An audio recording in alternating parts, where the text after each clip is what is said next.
கணிப்பொறி உலகத்திலேயே பெரிய தகவல்களை வச்சுன்னு என்னமோ பண்றோங்கிறா. தேர்தல்லாம் அதனால தான் நடக்கிறதா, நாட்டுக்கு நாடு மாறுறதா.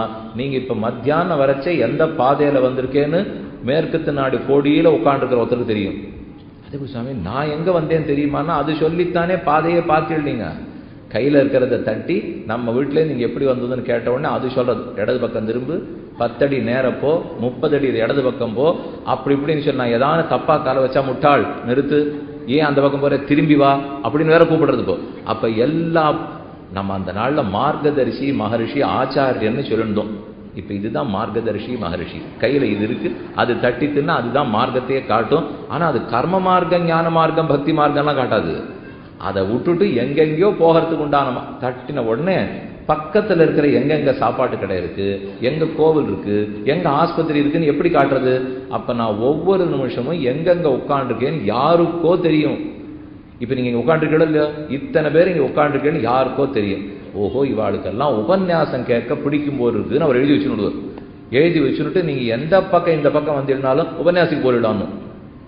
சாமி ஏதோ வருஷத்துக்கு 3 நாள் போனதுக்கு இந்த பாடம். இப்போ நாங்கள் ஏதோ போனா போகிறது 2 மணி நேரம் 6 மணி நேரம் கேட்டோம்னால் இதே மாதிரி தான் எல்லாத்தையும் பிடிச்சி கேட்கணும்னா அப்போ வாசனை ஒன்றை நம்ம போயிட்டால் அதன் வழிக்கே இழுத்து இழுத்து யாரோ நம்மளை செலுத்துறாப்புல இருக்கோம் இல்லையா. இப்போ அதே போல சாஸ்திரத்துக்கு அது தெரியல. ஓஹோ நீ இன்னது பண்ணியிருக்க, இது இப்போ மட்டும் பலம் கொடுக்குங்கிறது இல்லை, எப்பவோ பலம் கொடுக்கும். இப்போ ஒரு பழம் இருக்கு, அந்த பழம் 1 வருஷத்துக்கு கூட பழுக்கிறதா இருக்கலாம், 2 வருஷத்துக்கு ஒரு தரம் பழுக்கிறதா இருக்கலாம். இன்னைக்கு விதைக்கிறேன், இந்த பழம் 2 வருஷத்துக்கு ஒரு தடவை பழுப்பது, 4 வருஷத்துக்கு ஒரு தடவை தான் பயிர் வரும்னு சொன்னால் ஏன் 1 வருஷத்துல வரல? இந்த காய் 1 வருஷத்துல காய்ச்சுது, இது ஏன் 1 வருஷத்துல காய்க்கல நீங்க கேட்பீடோ மாட்டோம். ஏன்னா இந்த பழத்தினுடைய தன்மை 4 வருஷத்துக்கு ஒரு தரம் பழுப்பது, அந்த பூவின் தன்மை 12 வருஷத்துக்கு ஒரு தரம் பூப்பது. அதப்போல் இந்த பாபத்தின் தன்மை இத்தனாவது பிறவியில் பலம் கொடுப்பது, இந்த புண்ணியத்தின் தன்மை இப்போது பலம் கொடுப்பது அப்படின்னு அதுக்கெல்லாம் வரமுறை ஏற்படுத்தி வச்சிருக்கா. அந்த சாஸ்திரத்தை படிக்காத விடவே தான் நம்ம அது தெரியாத தவிக்கிறோம். இப்போ உங்களே அந்த சாஸ்திரத்தை படிங்கோ நான் சொல்ல போறதில்ல, பயந்து போய் அடுத்த உபன்யாசத்துக்கு வரவே மாட்டேன். அதனால இப்ப அது வேண்டாம், விட்டுடுவோம். விட்டுட்டு இப்போ போக்குறதுக்கு வழி தேடிடலாம் இல்லையோ. அழுக்கு எப்படிப்பட்டது, என்ன தப்பு பண்ணோங்கிறத விட்டுடுவோம். இப்போதைக்கு இனிமே தப்பு பண்ண மாட்டோம்னு உறுதி எடுத்துப்போம். எடுத்துனுட்டு இந்த பாதிப்பை எல்லாம் எப்படி பரிகாரம் பண்ணிக்கலாம். எனக்கு கணக்கே தெரியாத பாபம், என்னோட பாபம், மற்ற பேருடைய பாபம், இதுல எல்லாருக்கும் குறுகுறுன்னு ஒரு ஆசை இருக்கும். என் பாவம் மட்டும்தான் எனக்கு இருக்குமா, இல்லை எங்க தாத்தா அது வருங்கிறாளே, எங்க பாட்டி இதுவும் உண்டுங்கிறாளே, எங்க அப்பா அம்மா செய்த பாவம் என்ன தாக்குங்கிறாளே, சிஷ்யம் பண்றது குருவை தாக்குங்கிறாளே, என்னதே போருமா, இல்லை கொஞ்சம் சுத்துப்பட்டார தெய்வத்தை எல்லாத்தையும் எந்தல்ல தான் விட போறதா, நம்மோட நிறுத்திடுவாரானால் இதில் ஆமா வாஸ்தவம் தான். ஓரளவுக்கு பிரத்தியார்த்தம் வரும். சட்டுன்னு பதில் சொல்லணும்னா கண்டிப்பா நம்பளுதுதான் நம்பளுது, இன்னொருத்தருக்கு பாதிக்காது. ஆனா எப்ப தெரியுமா அது பாதிக்கும்? கண்ணனே கீதையில சொல்றார், அவன் பண்ற காரியத்துல நீ ஸ்ரத்தையோட துணை நின்னியானா உன்னையும் பாதிக்குங்கிறார். அவன் அப்பாவே பண்ணதா இருந்தாலும் அதுல ஒரு தவறான காரியத்தில் ஈடுபடுறார், அந்த காரியத்துக்கு நான் துணை போறேனா இல்லையாங்கிறது முக்கியம். நான் ஏதான துணை போறேன்னு காட்டுட்டேன், கண்டிப்பா நானும் ஏற்றுக்கணும். இப்போ வால்மீகி நிறைய திருடினார். ஏன் திருடுறேன்னு ரிஷி ஒருத்தர் வந்து கேட்டார். என்னுடைய பத்னி புத்திரர்கள்லாம் காப்பாற்றணும், குடும்பத்தை காப்பாற்றணும், திருடுறேன்னார். திருடினா பாபம் வருவேன்னார். குடும்பத்தை காப்பாற்றனவே நான் என்ன பண்ணுவேன், அதுக்கு தான் திருடுறேன்னார். ஒன்று செய், நீ திருட்டு தொழில தொடர்ந்துக்கோ, நேரம் உன் குடும்பத்திட்ட போ. நான் திருடத்தினால பாபம் வருமா, உங்களுக்காகத்தான் திருடுறேன், நீங்களும் அதனாலே அடிச்ச கொள்ளையில பங்கெடுத்துக்கிற மாதிரி வந்த பாபத்துல பங்கெடுத்துப்பிடான்னு கேள்வானார்.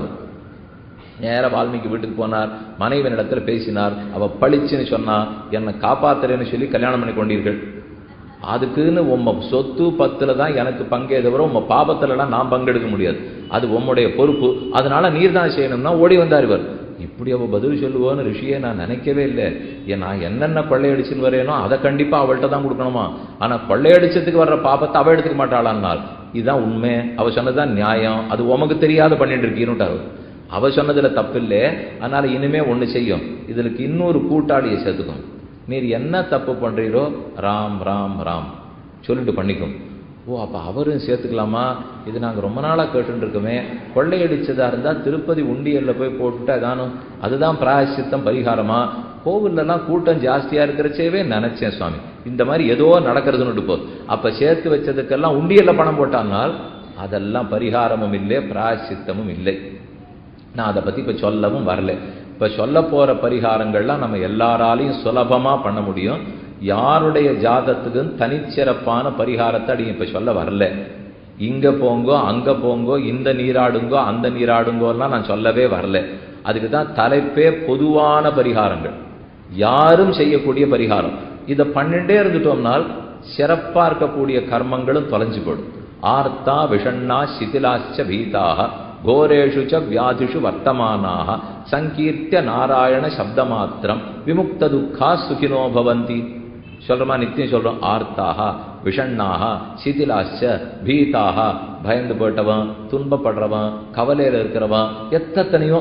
ஆர்த்தா விஷண்ணாக சிதிலாச்ச பீதாக கோரேஷு ச வியாதிஷு வர்த்தமானாக. என்ன வியாதின்னே தெரியலே, போகமாட்டேங்கிறது. அவ்வளவு கட்டமான வியாதியில இருந்தாலும் கோரேஷு ச வியாதிஷு வர்த்தமானாக சங்கீர்த்திய நாராயண சப்தமாத்திரம். அவன் நாராயண நாராயண கேசவ மாதவ கோவிந்த அப்படின்னு நாமங்களை சொல்ல சொல்ல கெடுமிடராயவெல்லாம் கேசவாயன்ன நாளும் கொடிவின செய்யும் கூற்றின் தமர்களும் குறுககில்லார்.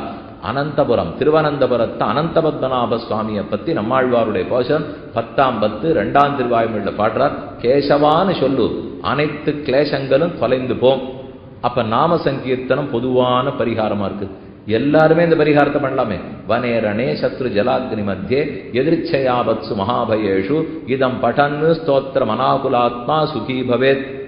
அதே மாதிரி யாரெல்லாம் இதை சொல்றாரோ, வேதாந்தகோ பிராமணஸ்யாது, க்ஷத்ரியோ விஜயீ பவேது, வைஷ்யோ தனசமிருத்தஸ்யாது, சூத்ர சுகமவாப்புனியாது. பகவானுடைய நாமத்தை சொல்ல சொல்ல பிராமணனுக்கு இந்த நன்மை, க்ஷத்ரியனுக்கு இந்த நன்மை அப்படின்னு யாராருக்கு என்னென்ன நன்மை ஏற்படும், பாபங்கள் எல்லாம் தொலைஞ்சும் போயிடும்னு சொல்றதா. அப்ப நாம சங்கீர்த்தனம் கலியுகத்துல பொதுவான பரிகாரம். எந்த நல்ல காரியம் நடத்திக்கணும்னாலும், எந்த தீமையை நாம தீர்த்துக்கணும்னாலும் நாமங்களை சொல்ல சொல்ல கண்டிப்பா அந்த நன்மை நமக்கு ஏற்படும். தீமகளத்தினையும் தீர்ந்தே போகும். தியாயன் கிருத்தே யஜன்யஜ்ஞைஹி திரேதாயாம் துவாபரே அர்ச்சயன்னு எதாப்னோதி ததாப்னோதி கலௌ சங்கீர்த்த கேசவம். கலியுகத்துல கேசவநாம சங்கீர்த்தனம் முக்கியமான வழி. தியாயன் கிருத்தே, கிருத்தயுகத்துல தியான மார்க்கத்தால தான் நல்லதை நடத்திக்கணும். யஜன்யஜ்ஞைஹி திரேதாயாம், திரேதாயுகத்துல யாகம் யஜ்யம் ஹோமம் இதனால கிடைக்கும். துவாபரே அர்ச்சயன்னு, அர்ச்சன மார்க்கத்தால துவாபர யுகத்துல பெறலாம். இது ஒண்ணுமே கலியுகத்துல சாத்தியம் இல்லை. இப்போ உட்காந்து தியானத்தால மோட்சம் போனா எத்தனை பேரால பண்ண முடியும்? வளவளவன அடி பேசினுக்கே ஏதோ 8 எடுத்து இன்னும் 1/2 மணி முடிஞ்சு போயிடும். கேளுங்கன்னா உங்களுக்கும் திருப்தி, கேட்டு கிளம்பி போயிட்டு அப்படியே அமருங்கோ, ஆழ்நிலையில சிந்திக்க ஆரம்பிங்கோ. அடுத்த 1/2 மணி நாம இப்ப தியானம் பண்ண போறோம் அப்படின்னு நான் சொல்லிட்டு 1/2 மணி வேண்டாம், 5 நிமிஷம்னே சொல்லிக்கிறேன். 5 நிமிஷம் இப்ப எல்லாரும் அப்படியே கண்ணை மூடின்ற உடனே மெதுவா எல்லார் கண்ணும் படபடக்கும். 5 நிமிஷம் கடிகாரம் யார் பார்க்க போறான்னு சந்தேகம் வந்துடும். மற்ற எதுலையும் இருக்காது, தியானமெல்லாம் இருக்காது. ஒன்று ஒரு இடத்துலலாம் சித்தத்தை விடவே மாட்டோம். யார்கிட்ட இந்த சுவாமி 5 நிமிஷம் சொல்லியிருக்காரு தெரியலையே, நம்ம தான் பார்த்துக்கணுமா அவரவர்கள், இல்லை அவர் வச்சுருக்காரா, தங்கடிகாரத்தில் பார்க்க போறாரா, யாரையான்னு பார்க்க சொல்ல போறாரா, 6 நிமிஷம் ஆயிடும். இந்த சிந்தனையிலேயே 5 நிமிஷம் போய் 6 நிமிஷம்னால் அப்ப தியானத்துக்கெல்லாம் அப்படி நம்ம தயாரா இல்லை. இது எல்லாம் மனம் தைகட்டு இங்கேயும் அங்கேயும் ஓட போற தருணம். கொஞ்சம் வேணா நினைக்கலாம், அவ்வளவுதான் நம்மளால சாத்தியமே தவிர அப்படியே அத்தனை இந்திரியங்களையும் அடக்கி பெருமானை பத்தி தியானம்னால் எல்லாரும் நீங்களும் பண்ணி பார்த்துருக்கீங்க. 1 மாசம் பண்ணினவா இருப்பா, 1 வருஷம் பண்ணினவா இருக்கா, அப்படி நிற்காது. ஏதோ ஒரு இடத்துல மனசு சஞ்சலப்படும். இத்தனைக்கும் விக்கிரகத்துக்கு முன்னாடியே உட்காந்துப்போம், கண்ணெல்லாம் பொத்திண்டு பார்ப்போம். கண்ணை பொத்திண்டா ஒரு ஆபத்து இருக்கு, கண்ணை திறந்துட்டா ஒரு ஆபத்து இருக்கு. கண்ணை திறந்துட்டா உட்காண்டிருக்கிற 1000 பேர் மட்டும்தான் கண்டப்படுவீள். கண்ணை பொத்தினுட்டா 1,00,000 பேர் கண்டப்படுவா. யாரோ இது வரைக்கும் நான் பார்க்கவா எல்லாரும் ஞாபகத்துக்கு வந்துருவாள் இல்லையோ. அதனால கண்ணை பொத்திண்டா வேற ஆபத்து இருக்கு, கண்ணை திறந்துட்டா வேற ஆபத்து. எத்தனை செய்ய? இதுக்கு ஒரே வழி, எளிதில தியானம் பண்ணணும்னா நினைக்கலாம். அப்பப்ப எப்பப்ப முடியுமோ நினைமின் நெடியானைன்னு ஆழ்வார் பாசம். மத்தொன்னில்லை சுருங்க சொன்னோம் மாலிரத்தை உயிர்க்கும் சித்த வேண்டா சிந்திப்பே அமையும். ஒன்னும் பரபரக்காதீங்கோ, எதை கைவிட்டு போடுமோன்னு பயப்படாதீங்கோ, சிந்திப்பே அமையும். பகவானுடைய நாமத்தை வாயார சொல்லுங்க, பெருமானுடைய திருமேனிய உளமாற சிந்திங்கோ. அது ஒன்றும் பெரிய கட்டமே இல்லையே. இப்போ ஆக தியானம்ங்கிறது நேர பண்ணிட முடியாட்டாலும் சின்ன சின்ன விஷயத்துல நாம நினைச்சு சமாதானப்படுத்திக்கலாம் இல்லையோ. இப்போ ஒண்ணும் தியாயன் கிருத்தே, கிருதயுகத்துல தியான மார்க்கத்துல பண்ணலாம், திரேதாயுகத்திலே யாக யஜ்ஞத்தாலே. அதெல்லாம் இந்த யுகத்துல சாத்தியம் இல்லை. ஏன்னால் இந்த யுகத்துல முதல்ல நமக்கு ஆயுளே குறைச்சல் தெரியுமோ. கிருத்தயுகத்துல எல்லாரும் 60,000 70,000 வருஷம் இருப்பா, 1,00,000 வருஷம் இருப்பா. திரேதாயுகத்தில் தசரதன் 60,000 ஆண்டு இருந்தார்னு கேள்விப்பட்டிருப்பீள். ராமர் 10,000 வருஷம் இருந்தார்னு கேள்விப்பட்டிருக்கோம். திலீபன் பகீரதன்லாம் 40,000 வருஷம் இருந்தா உண்டு. இப்போ அதெல்லாம் சுவாமி ஏதோ பூஜ்யத்தை தப்பு தப்பா போட்டு கணக்கு சொல்லியிருந்தீங்கன்னா நாங்கள் என்ன பண்ணப்போ? இங்கே இருக்கிறதெல்லாம் 60-70 பற்றி பேசும். நீ வந்து 60,000-70,000னா இருக்கிறதே 60. அப்போ உயரமே எல்லாரும் 8 அடி 9 அடி இருந்திருக்கா. கிருத்தயுகத்தில் 9 அடி, திரேதாயுகத்தில் 8 அடி, துவாபர யுகத்தில் 7 அடி, கலியுகத்தினுடைய ஆரம்பத்தில் 6 அடி, கலியுகம் கடைசியில் 4 அடி தான் இருப்போமா. எல்லாம் குள்ளமா இருக்குமா. மரமெல்லாம் குறைஞ்சிடுமா. ஏன்னா நமக்கு தகுந்த வசரத்துல இருந்தாலும் பழத்தை பறிக்க முடியும். அதனால மரம் வசரமா இருக்கிறதெல்லாம் குள்ளமா போயிடும்னால் இப்பவே அதற்குண்டான வகையெல்லாம் தெரியுது பாருங்க. சட்டுன்னு மரம் பழுக்கிறதுக்கு கொடுத்துறேன், குள்ளமான வடிவத்தில் இருக்கிற மரத்தை கொடுக்குறேன். ஏன்னா கலியுகம் ஆரம்பிச்சு முற்ற போறது. முற்றினா இது போக போக தென்னை மரம்லாம் அங்கெல்லாம் இருக்காது. இப்பவே குட்டை வகை தென்னை மரம்னு சொல்ற அளவுக்கு இப்ப வீட்டு வாசல்ல எல்லாம் வாழை மரம் வச்சிருக்கா. என்ன இருக்கும் போல் இருக்கே, முளைக்குமாண்ணா? சுவாமி இது இலை மட்டும் வரும், வாழைத்தண்டெல்லாம் இருக்காது, வாழைப்பூ இருக்காது, வாழைக்காய் இருக்காது, வாழைப்பழம். அது எப்படி இலை மட்டும் வருமானால்? நாங்கள் அலங்காரத்துக்காக இலை மட்டும் வர்ற மாதிரி வச்சிருக்கோம். அந்த மாதிரி கூட வாழை மரம் உண்டானால் அது நாங்கள் உருவாக்கியிருக்கோம். நம்ம ஒன்றை உருவாக்கினாலே அதில் பழங்காய் வராதுன்னு அர்த்தம். பார்த்தாலே தெரியுது இல்லை. இப்போ நாம் எதை உருவாக்குறதுக்கு நமக்கு சக்தி உண்டு. இப்போ எந்த பிராணிகளையும் நம்ம உருவாக்க முடியாது. அதனால தான் பிராணிகளை நம்ம கொல்லக்கூடாதுங்கிறார். முதல்ல நான் உற்பத்தி பண்ற சக்தி எனக்கு இருந்ததுன்னா அப்ப அழிக்கிற சக்தியை உரிமையை நான் எடுத்துக்கலாம். நான் எப்ப எதையுமே உற்பத்தியை பண்ண இயலாதோ அப்ப எப்படி சைவம் அசைவம் உணவை பத்தி பேசவே வேண்டாமே. எனக்கு அது சக்தியே கிடையாது இல்லையோ. ஒன்று எடுத்துங்க, இப்போ பாவமா புண்ணியமா எப்படி கண்டுபிடிப்பீர்னால் முதல்ல ஒரு கத்தி எடுத்துங்க, இல்லை ஒரு பெரிய கட்டையை எடுத்துங்க, உருட்டு கட்டையை எடுத்து ஓங்கி பின்மண்டையில் அடிச்சுங்க. சுவாமி மணி 8 ஆச்சு, அது எங்களுக்கே தலை சுத்தின்னு இருக்கு. இப்போ அதுக்கு மேல நீர் வேற தலை சுத்தராப்புல சொல்றீங்கன்னால் அடிச்சுட்டா வலிக்குமா இல்லையா? நாம எடுத்து ஒரு உருட்டுக்கட்டையை வச்சு அடிச்சினோன்னா வலிக்கும், கத்தி எடுத்து கீறினோன்னா வலிக்கும். எனக்கு வலிக்கும்னு இருக்கிறத இன்னொருத்தர்கிட்ட பண்ணப்படாது. அவ்வளவுதான். பெரிய சட்டம்லாம் தேடிட்டு போகவே வேண்டாம். இப்ப ஏதோ ஒரு மாட்டையோ ஆட்டையோ கோழியோ ஒருத்தர் சாப்பிட்றாருன்னு சொன்னால் இந்த கத்தியை வச்சோ இந்த கட்டையை வச்சோ அடிச்சா தானே முடியும். அதுக்கு அந்த ரத்தம் வந்ததுன்னா தானே இவன் சாப்பிடவே முடியும். இவங்கிட்ட வர்றச்சே மட்டும் இல்லை பயம்னு சொல்லிட்டு அதுங்கிட்ட அது இருக்குன்னு சொல்லிட்டோம்னா எப்படி சாத்தியப்படும் சொல்லுங்க. அதனால எனக்கு ஒரு ஆபத்தை கொடுக்கறது, எனக்கு இது பிடிக்காது பண்ண மாட்டேனோ இல்லையோ. ஒருத்தர் விஷம் கொடுக்குறார், நான் சாப்பிடுவேனா? அது விஷம் இருக்கிற உணவுன்னு சொன்னாலே கையை உதறிட்டு எதுன்னு போயிடுவேன். அப்படி இருக்கிறச்சு இன்னொருத்தருக்கு நான் எப்படி விஷம் கொடுக்கலாம்? எனக்கு எது ஆபத்தை கொடுக்கக்கூடியதோ அதை பெறத்தியாருக்கு நான் கொடுக்கக்கூடாது. இதுக்கு ஒண்ணு இப்ப சாஸ்திரம் வேண்டாம், சம்பிரதாயம் வேண்டாம், பாவ புண்ணியம் வேண்டாம். எனக்கு ஒரு கட்டம் ஒன்றுலேருந்து வருதுன்னா அது இன்னொருத்தர் கொடுக்க கூடாது இல்லையோ. பெருமான் அந்த கணக்கு அழக்கா எழுதியிருப்பார். நீயே உனக்கு கட்டம் எப்படி கொடுத்துக்க மாட்டியோ அந்த செயலை கணக்கெடுத்துக்கோ.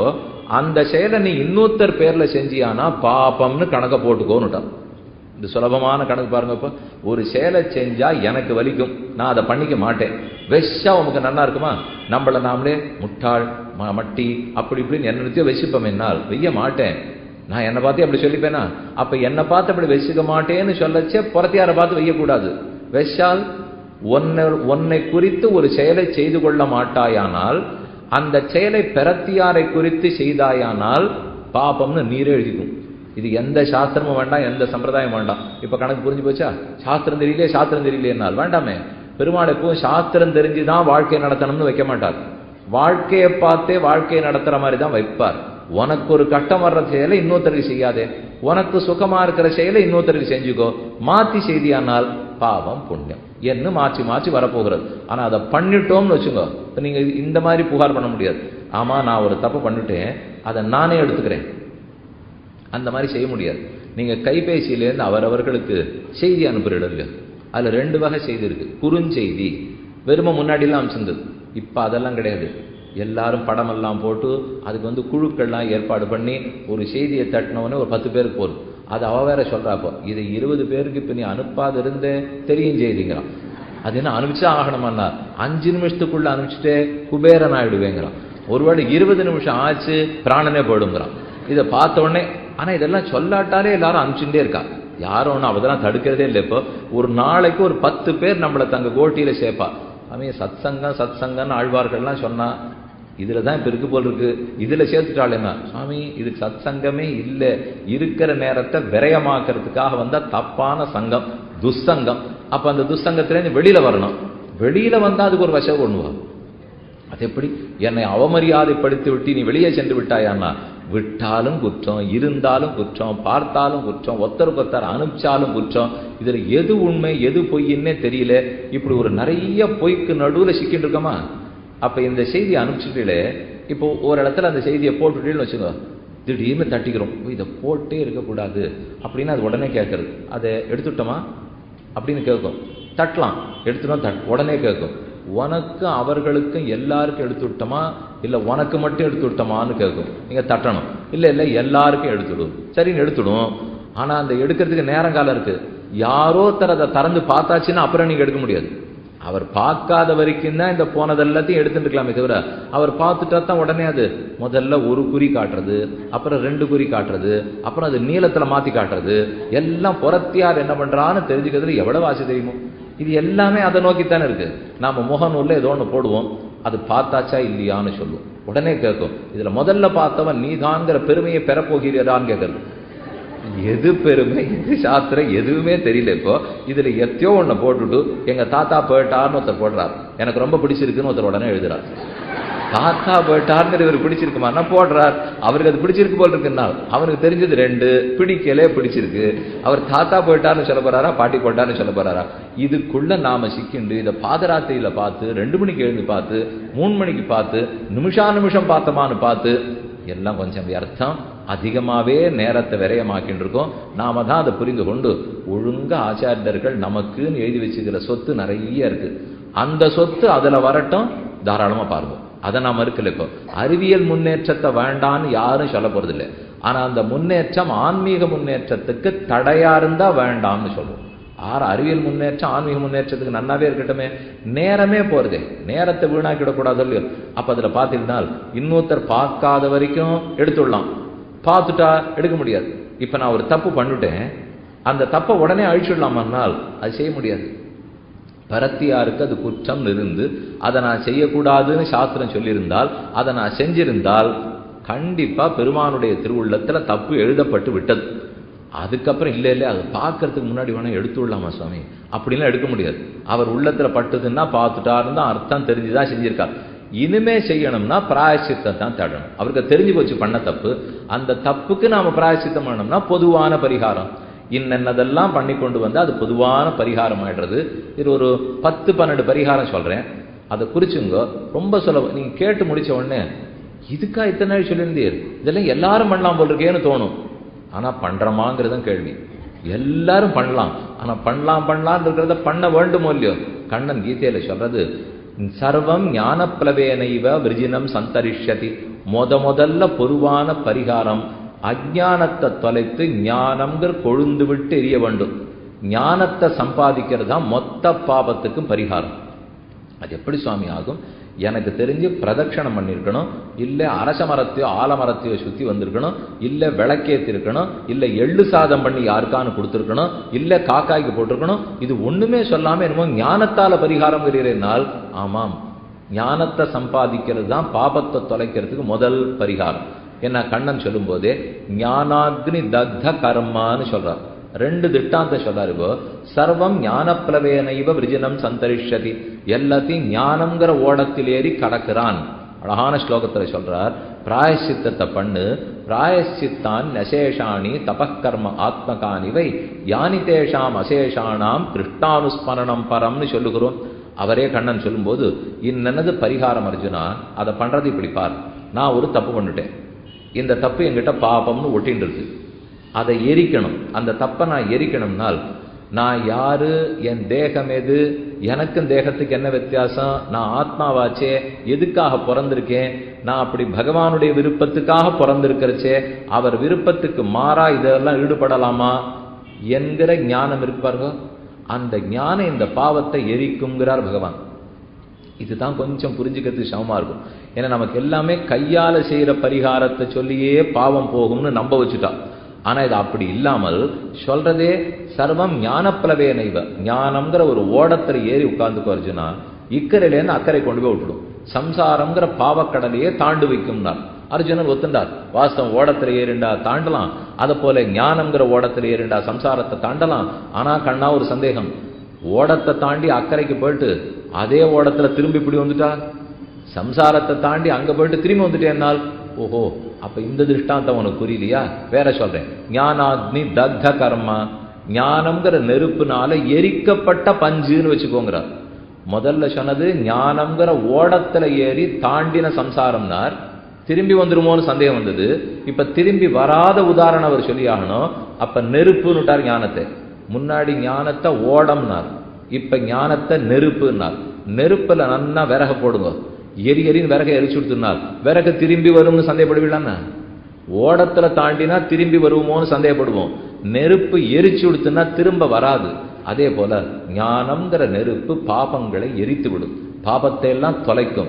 பக்தியும் பாபத்தை தொலைக்கும், ஞானமும் பாபத்தை தொலைக்கும். அது தொலைஞ்சு படுத்தினால் அப்புறம் திரும்ப வருவதற்கு வாய்ப்பில்லை. அது என்ன ஞானம் நமக்கு வேணும்? ஞானாக்னிஹி சர்வகர்மாணி பஸ்ம சாத்குருதே ததா. ஞானம் என்னும் நெருப்பு சர்வ கர்மங்களையும் பஸ்மமாக்கிடும். ஞானாக்னிஹி சர்வகர்மாணி பஸ்ம சாத்குருதே. பஸ்மம் ஆயிடுத்துன்னா வெறும் சாம்பலா போச்சு, சாம்பலானது திரும்ப வராது. அப்ப நமக்கு ஞானம் வளர வளர எல்லா தொல்லைகளும் போகும். ஞானேன தூ தது அஜ்ஞானம் ஏஷாம் நாசிதம் ஆத்மனஹா தேஷாம் ஆதித்யவது ஞானம் பிரகாசயதி தத்பரம்.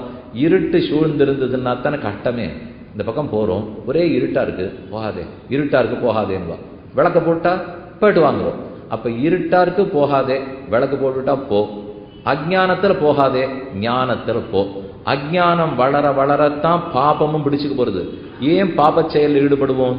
சாஸ்திரம் என்னை இன்னத்து செய்யாதேன்னு சொல்லச்சே அதை செய்ய போறேன்னால் பாவம் ஆயிடுத்துன்னு பார்த்தோமா? இந்த இடத்துல தான் நீங்க நன்னா குறிச்சுக்கணும். சாஸ்திரம் இன்னத்தை செய்யன்னு சொல்லிட்டு நான் மாற்றி செய்யறேன், பாபம் வந்தது. அது செய்யன்னு சொன்னதை நான் ஏன் மாத்தினேன்? ஏன் சாஸ்திரம் சொன்னபடி நடந்திருக்கலாமோ இல்லையோனால்? ஏன்னால் எனக்கு ஒரு ஞானம் இல்லை. சாஸ்திரம் என்னுடைய உடம்பையும் பார்த்துருக்கு, ஆத்மாவையும் பார்த்துருக்கு. எது நீண்ட காலத்துக்கு நன்மைன்னு பார்த்து சாஸ்திரம் சொல்லியிருக்கு. இந்த அறிவு என்கிட்ட இருந்ததுனால் சாஸ்திரம் அப்பா அம்மாவை விட ரொம்ப வாத்சல்யத்தோட எனக்கு நல்லது சொல்லும். இந்த புரிதல் இருந்திருந்தால் அது செய்யணும் சொன்னதை செஞ்சிருப்பேன், செய்யாதுன்னு சொன்னதை தவிர்த்திருப்பேன். ஆனா அந்த புரிதல் எனக்கு இல்லாமல் சாஸ்திரத்துக்கு என்ன சுவாமி, ஒரு நாளைக்கு அப்படி இயற்கை உபாதைகள்லாம் கழிச்சுட்டு வந்துட்டா கூட 3 தரமான வாயை கொப்பளிக்கணும், ஆச்சமனம் பண்ணணும், காலலம்பணும், இதெல்லாம் சொல்லும் சாஸ்திரம் சொல்லியிருக்கு. இப்போ எனக்கு கொஞ்சம் குளிர் உடம்பு, குளிர்லாம் ஆகாது, அது இருக்கிறது வேற. காஷ்மீரத்துக்கு போயிட்டு வரலான்னு கிளம்பி கார்த்திகை மாசம் போயிட்டேன். மாசமும் கணக்கு பண்ணிக்கணும். இப்போ கார்த்திகை மாசம் மார்கழி மாசத்துல காஷ்மீரத்துக்கு போய் இல்லை பத்ரிகாசிரமம் ருத்ரப்பிரயாக் தேவப்பிரயாக் போய் இருந்தால் சாஸ்திரம் 3 தரம் காலலம்பிக்க சொல்லித்து, 4 தரம் வாய்ப்பு பிடிக்க சொல்லித்து, 6 தரம் ஆச்சமனம் பண்ண சொல்லித்து. பண்ணலாம், பண்ணிட்டு நான் இருக்கணுமே. நான் இருந்தா ஆச்சமனம் எல்லாம் பண்ணிட்டு இருக்கலாம். இப்போ நான் போய் அலகநந்தால நன்னா தீர்த்தம் ஆடிட்டு ஒரு வேட்டி மட்டும் கட்டிட்டு பத்ரிகாசிரமத்தில் சேவிச்சுட்டு வாங்கோன்னால் சேவிக்கலாம், வர முடியாது சுவாமின்னு. நீ ஏதோ சேவிச்சுட்டு வாங்கோங்கிறீர், வர்றதுக்கெல்லாம் வழி இல்லை. ஏதோ வேணும்னா அலகநந்தால இறங்குன்னு வேணா சொல்லும். இறங்கி குளிச்சுட்டு வந்து சேவின்லாம் சொல்லாதீங்க. ஏன்னா இறங்கினா நான் தான் பனிக்கட்டியே வரைஞ்சு பட போறேன்னு. அப்ப சாஸ்திரத்துக்கு என்ன சொல்லும்னால், அப்ப என்னுடைய உடம்பு சுகத்தை சாஸ்திரத்தை தாண்டி பார்த்துட்டு உடம்பு சுகம் முக்கியம், ஆத்ம சுகம்ங்கிறத குழப்பினுட்டேன். தேகம் வேறே ஆத்மா வேறே. சாஸ்திரம் சொன்னபடிக்கு இந்த ஆத்மா நடந்துடுத்துனால் அப்ப தேக சுகத்தையும் சேர்த்து பரமாத்மா பார்த்து பாருங்கிற விவேக ஞானம் இல்லை. அந்த ஞானம் இல்லாததுனால அது என்னென்னத்தை சொல்லித்தோ மாட்டேன்னு தப்பா போயிட்டேன். அது எத்தத்தை செய்யணும்னு சொல்லித்தோ செய்யாத விட்டுட்டேன். அது அப்ப எது தப்பா போச்சு? எந்த இடத்துல குற்றம் வந்தது? தேகமே ஆத்மான்னு தப்பா புரிஞ்சின்றது. ஆத்மாவனுடைய சுகம் முக்கியம், தேக சுகம் முக்கியம் இல்லை, அதை சரியா புரிஞ்சுக்காதது. நான் சுதந்திரன், என் இட்டப்படி செய்யலாம், நான் ஏன் சாஸ்திரப்படி நடக்கணும் அப்படின்னு தப்பா புரிஞ்சின்றது. பகவான் விதிச்சதுதான் சாஸ்திரம்னு புரிஞ்சுக்காத போனது. இத்தனை தப்பு வந்துருது. இப்போ சாஸ்திரத்துல பெருமானே சொல்றார், எ சாஸ்திர விதி முத்சிருஜ்ய வர்த்ததே காமகாரதா நச சித்திம் அவாப்னோதி. சாஸ்திர விதி யார் மாறுகிறானோ அவனுக்கு இந்த லோகத்திலையும் சித்தி கிடைக்காது, போற லோகத்திலையும் சித்தி கிடைக்காது. அவன் தேக சுகமும் படமாட்டான், ஆத்ம சுகமும் படமாட்டான். இப்படின்னு தெளிவா பெருமாள் சொல்லிட்டு இருக்கிறச்சே அதை நான் ஏத்துக்காம எனக்கு தான் தேக சுகம் தெரியுங்கிறதுக்காக ஒரு தப்பு செயல் ஈடுபட்டால் அது தேக சுகமும் கிடைக்காது, ஆத்ம சுகமும் கிடைக்காது. இதுக்கு எதை வச்சுன்னு மாத்தணும்? எந்த கோவில்ல போய் குளிச்சாலும் இது சரியா போறது இல்லை. இதுக்கு ஞானம் ஒன்று தான் வழி. அப்ப இந்த பாபம் தொலைவதற்கு ஞானம்ங்கிற நெருப்பு வேணும். ஞானங்கிற நெருப்பு இருந்தா ஞானேனத்து தது அஜ்ஞானம் ஏஷாம் நாசிதமாத்மனஹா. அந்த அஜ்ஞானத்தால் இவன் பீடிக்கப்பட்டிருக்க இவனுக்கு ஆத்ம ஜானம் பரமாத்ம ஜானம் அந்த அஜ்ஞானத்தை தொலைக்கும்.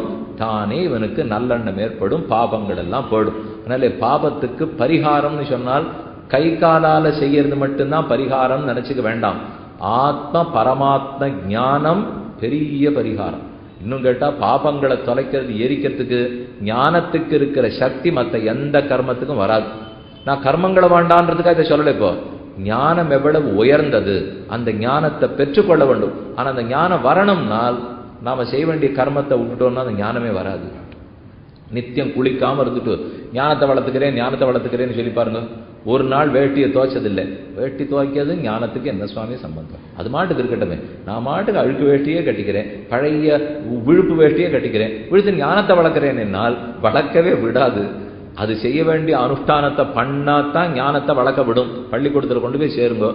அது இந்த பள்ளிக்கூடத்தினுடைய சீருடைய போட்டுக்க மாட்டேன், இவா சொன்ன புஸ்தகங்கள்லாம் எடுத்துன்னு வர மாட்டேன், இங்க இருக்கிற வாத்தியார்கள்ட்ட மரியாதையா நடந்துக்க மாட்டேன், ஏன்னா நான் புத்திசாலி, பரீட்சை மட்டும் நல்லா நடந்துருவேன். நான் ஒத்துரும் ஒத்துக்க மாட்டா. 80% வகுப்புக்கு வந்திருக்கணும். வாத்தியார் சொன்ன வீட்டு பாடத்தை போட்டு வரணும். எது ஆடுன்னா ஆடணும், பாடுன்னா பாடணும், என்னன்னைக்கு வர சொல்றாலோ வரணும், சீருடைய ஒழுங்கா போட்டுன்னு வரணும். இதெல்லாம் பண்ணாதான் பரீட்சை எழுதி விடுவா. புத்திசாலியா இருந்ததுக்காக பரீட்சை எழுத விட மாட்டான். அதே போலத்தான் இங்கே இப்போ அனுஷ்டானமே பண்ணாம ஞானத்தை வளர்த்துக்கிறேன்னா நமக்கு வர்ண தர்மம் ஆசிரம தர்மம் எது விதிக்கப்பட்டிருக்கோ அந்த அனுஷ்டானத்தை பண்ணித்தான் ஆனும். குளிச்சுட்டுத்தான் சமைக்கணும், தளிகைன்னா அப்படித்தான்.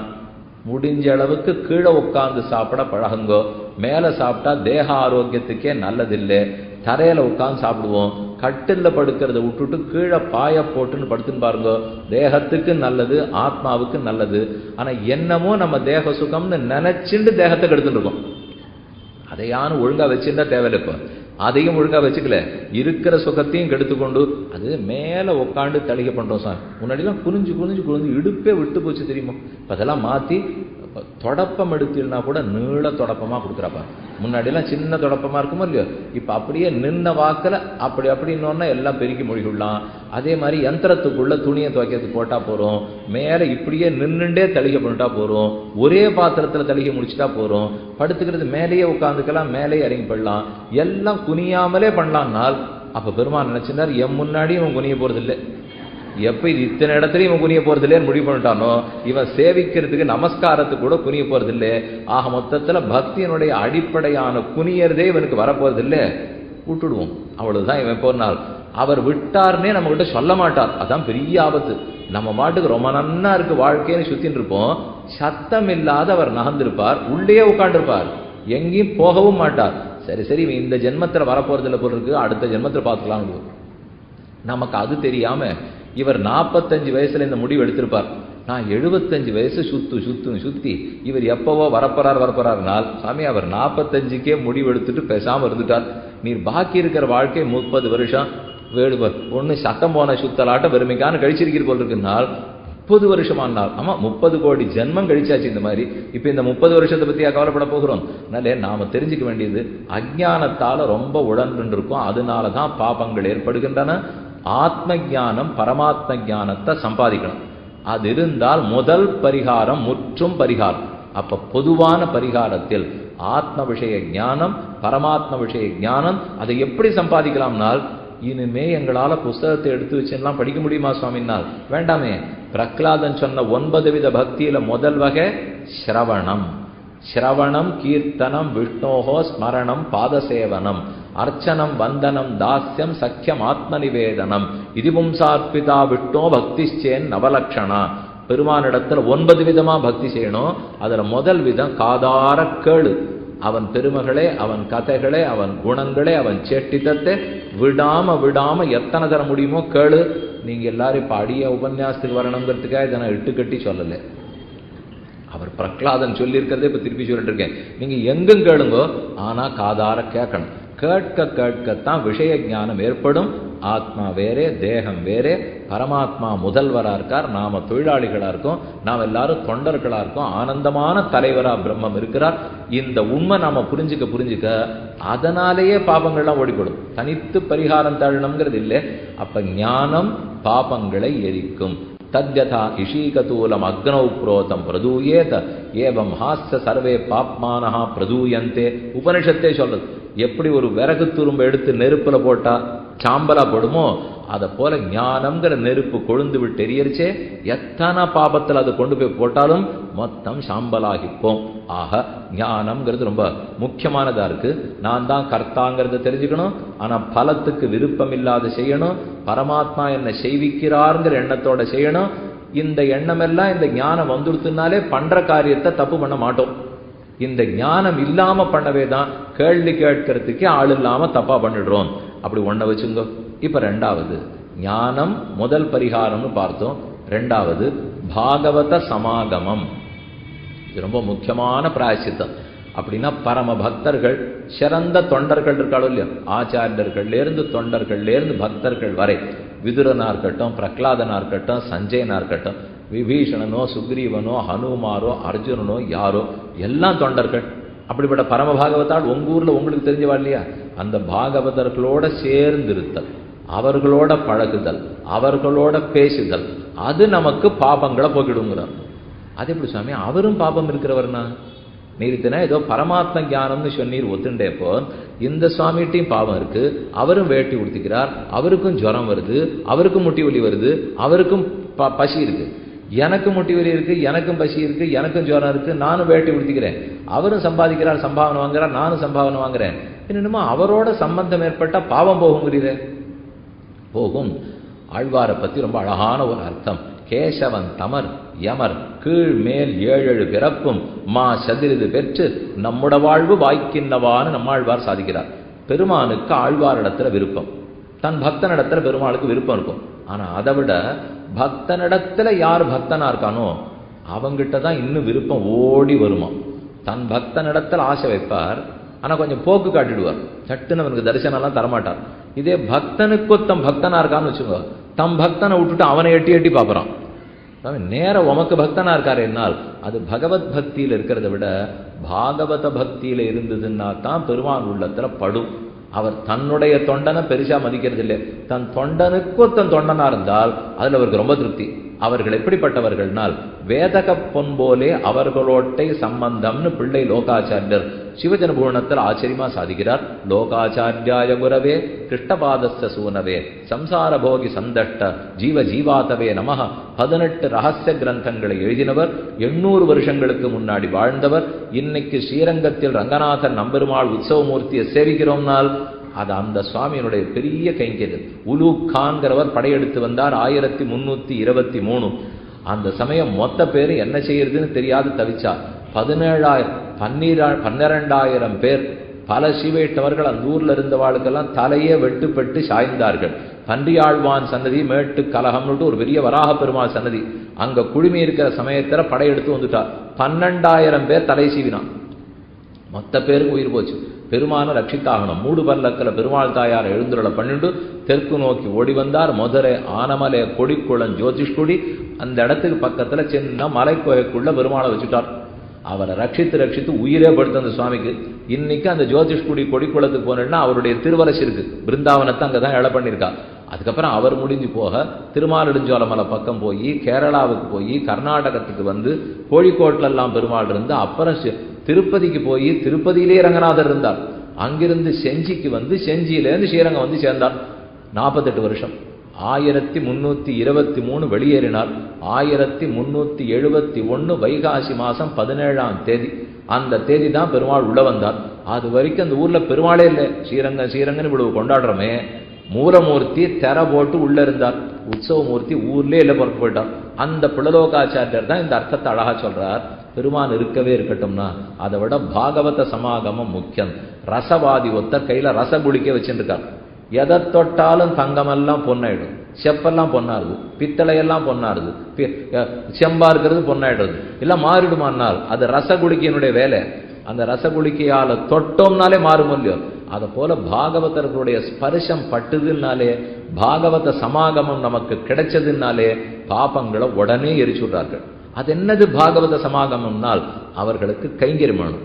பரமபக்தனா ஒருத்தன் இருந்தால் நம்மால இயன்ற உதவிகளை அவர்களுக்கு செய்ய வேண்டும். அதை எப்படி செய்யலாம்னால் நம்மாழ்வார் அதைத்தான் சொல்றார். ஆழ்வாரோட சேர்ந்த 7 தலைமுறையாம், ஆழ்வாருக்கு முன்னாடி 7 தலைமுறையாம், நம்மாழ்வாருக்கு பின்னாடி 7 தலைமுறையாம், 21 தலைமுறைகளுக்கு இந்த பெருமான் மொத்த பாவத்தையும் போக்கினார்கிறார். அப்படி கூட செய்வாரா? தன் பக்தனா இருந்தா பாவத்தை போக்கட்டும், பக்தர்களுக்கெல்லாம் செய்வாரானால் விபீஷணன் 4 ராட்சசர்களோட வந்தான். ராமனிடத்துல சரணம்னு சொல்லிட்டான். நிவேதயதமாம் க்ஷிப்ரம் விபீஷணம் உபஸ்திதம் சர்வலோக சரண்யாய ராகவாய மகாத்மனே, நான் வந்திருக்கேன்னு ராகவனிடத்துல போய் சொல்லுங்கோள். சுக்ரீவன் வந்தார், நன்னா சொன்னார். நன்னா சொன்னார்னா 2 ராகத்துல சொல்லலாது. நன்னா சொன்னார், நன்னா சொன்னார் அப்படின்னு அழுத்தினா என்ன அர்த்தம்? இப்போ கொன்னுடணும்னார்.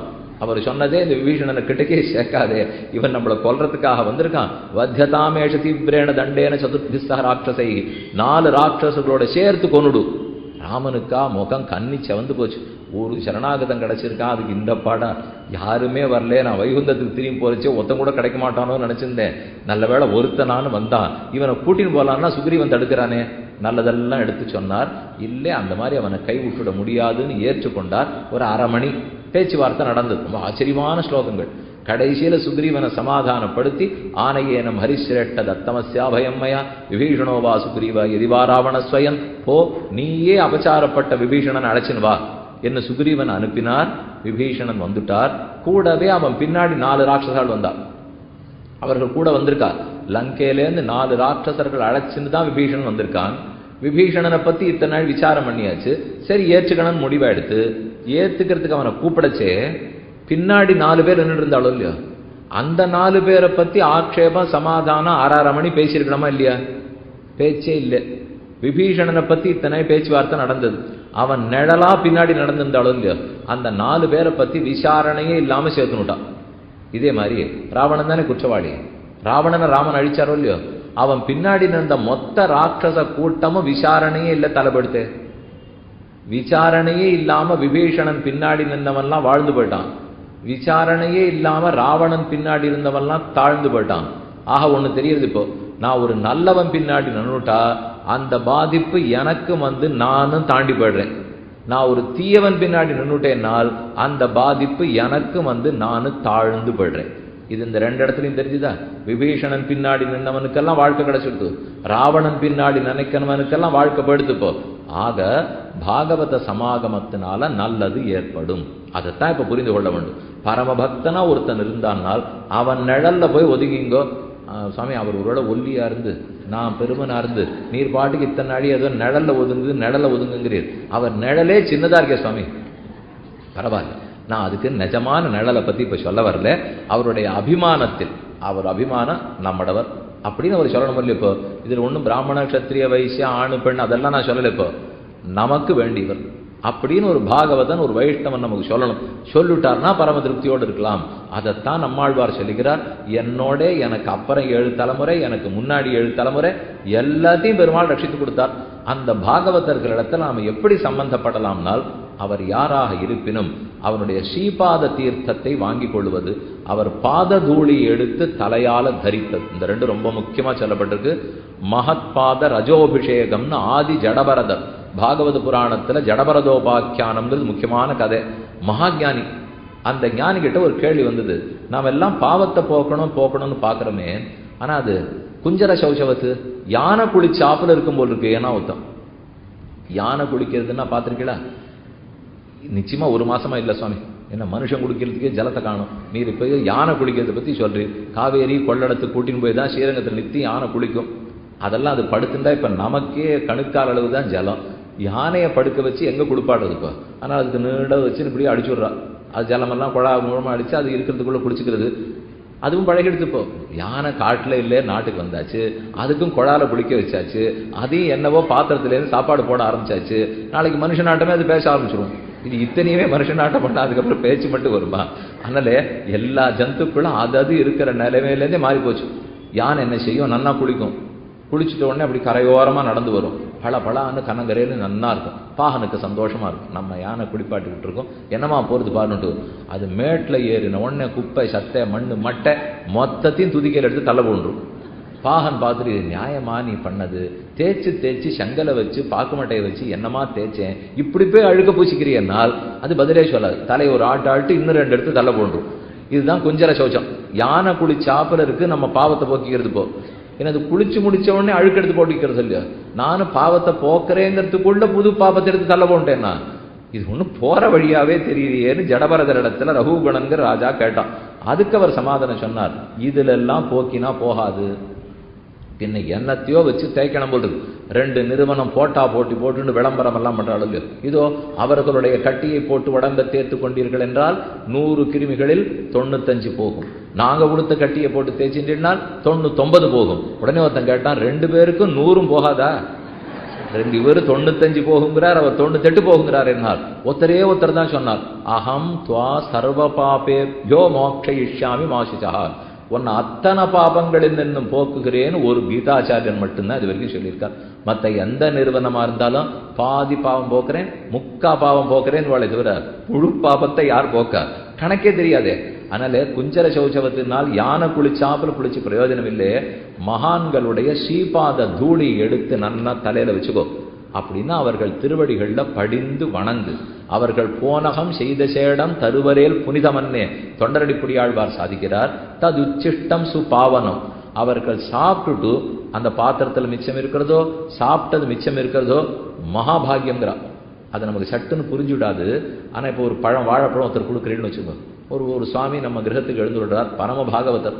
நான் ஒன்றும் படித்தவானே சொல்லலை, நல்ல குணசாலிகள் நல்ல பக்தர்கள், அவர்கள் தான் பாகவதர்கள். நீங்க உடனே வித்வான்களா இருந்து தலகீழ் பாடமா வேதத்தை ஒப்பிப்பாடலாம் நினைச்சிக்கவே வேண்டாம். அதெல்லாம் நன்னா ஒப்பிச்சுட்டு பக்தியே இல்லைன்னு என்ன லாபம்? பரம பக்தனா இருக்கார், ஆனா ஞானத்துக்கு பரீட்சை உண்டே தவிர பக்திக்கு பரீட்சை கிடையாது. பெரிய ஆபத்து இல்லையாது. எங்க பரீட்சை வச்சாலும் எதை பரீட்சிக்கிறா? ஞானத்தை பரீட்சிப்பா. கேள்வி கேட்டுடுவா, 100க்கு 98, 99, 95. அதே மாதிரி பக்திக்கு பரீட்சை வைக்க முடியுமானால் வைக்கவும் முடியாது, கேள்வியும் கேட்க முடியாது, மதிப்பெண்ணும் போட முடியாது, கண்டுபிடிக்கவே முடியாது. நீ நல்லவனான்னு ஒரு பரீட்சை வச்சு பாருங்க, அதுக்கே லோகத்துல பரீட்சை இல்லையே. வல்லவனாங்கிறதுக்கு பரீட்சை இருக்கு, நல்லவனாங்கிறதுக்கு இல்லை. பெருமாள் வைக்க விட மாட்டார். நான் நல்லவனாங்கிறது அதுக்கு தான் உள்ள உட்காந்துருக்கார். இவனால பரீட்சையை வைக்க முடியாதுன்னு தெரிஞ்சுதான் உள்ளத்திலேயே உட்காந்து நீ நல்லவனா கெட்டவனா நான் முடிவு பண்ணிக்கிறேன், செய்ய வேண்டிய காரியத்தை மட்டும் நீ செய்து கொண்டிரு. உள்ளுவார் உள்ளித்தெல்லாம் உடனிருந்தருதியன்னு வெள்கிப்போய் என்னுள்ளே நான் விலவரச் சிரித்திட்டேனேன்னு தொண்டரிப்புடியாழ்வார் பாடார். அப்ப மகான்களுடைய திருவடியில் இருக்கிற தொகை அந்த பாத ரஜஸை எடுத்து நம்ம தலையில வச்சுக்கிறது இல்ல. ஒரு வாழைப்பழம் கொடுத்தோம், அந்த சுவாமி விண்டு ஒரு பகுதி பாதியை போட்டுனுட்டார். அந்த மிச்ச பாதி வாழைப்பழம் இருக்கு பாருங்க, அதை நம்ம கிட்ட கொடுத்து அதை மகான் பிரசாதமா சாப்பிட்டோம்னா பாபம் தொலையுங்கிறார். அப்படின்னா அவ்வளவு சுலபத்தில் பெரியவர்கள் கொடுத்துட மாட்டா, நம்மளை கிட்டக்கே சேர்க்க மாட்டா. அவர்கள் அப்படிலாம் சேர்த்து விடுவாளா? அவளுக்கு பயம் நம்ம கிட்டே இருந்து ஒட்டி கொடுத்துனா நம்ம அவள்கிட்ட ஒட்டிண்டு நாம நல்ல வழிபட்டுடணும்னு நம்ம ஆசையோட போயிருக்கோம். இதே பயம் அவர்கிட்ட இருக்காதா? நம்ம இவன் உள்ள வரச்சேவே எங்கிட்டேருந்து எடுத்துன்னு போறதுக்கு வரான், ஆனா வர்றவங்க யாரும் என் பேர்ல பூசி விட்டுட்டு போடுவானோன்னு பயமா இருக்கு. என்ன அவர்களும் சேர்க்க மாட்டா. அதனால மகான்களுடைய பாதரஜஸை வாங்கிக்கணும். சபரி அப்படித்தான் ராமனுடைய பாதரஜஸ் எடுத்து தலையில பூசிண்டா, மோட்சத்துக்கு போட்டாளே.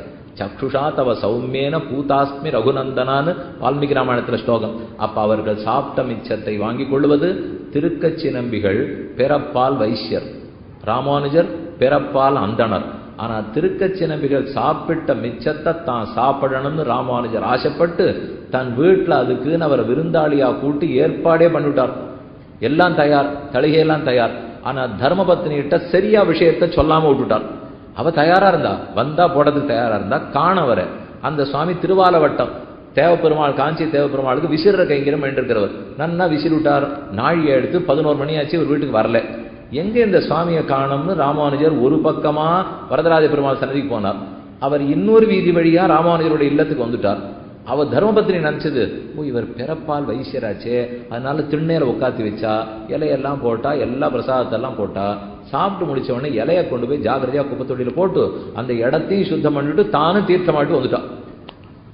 இவர் அதுக்குள்ள போய் தேடிந்தவர் உம்ம வீட்டுக்கு தான் போயிருக்காருன்னு திரும்பி வந்தால் நன்னா திண்ண சுத்தமா இருக்கு, சாணி போட்டு மெழுகி இருக்கு. இவளும் குளிச்சுட்டு துண்டோட தலையோட வந்துட்டா. பெண்ணே, எங்க கஜேந்திரதாசர் திருக்கச்சிரம்பிகள்னார். ஓ, நீர் தான் வர சொல்லியிருந்தீரா? நன்னா சாப்பிட்டார், கிளம்பி போயிட்டார் என்னார். சாப்பிட்டார் போயிட்டாரா? சாப்பிட்ட இலை எங்கேனார். அவர் எடுத்து போட்டுட்டேனே, அதை போட்டாச்சு கழுவியாச்சுன்னால். வந்தது கோபம்.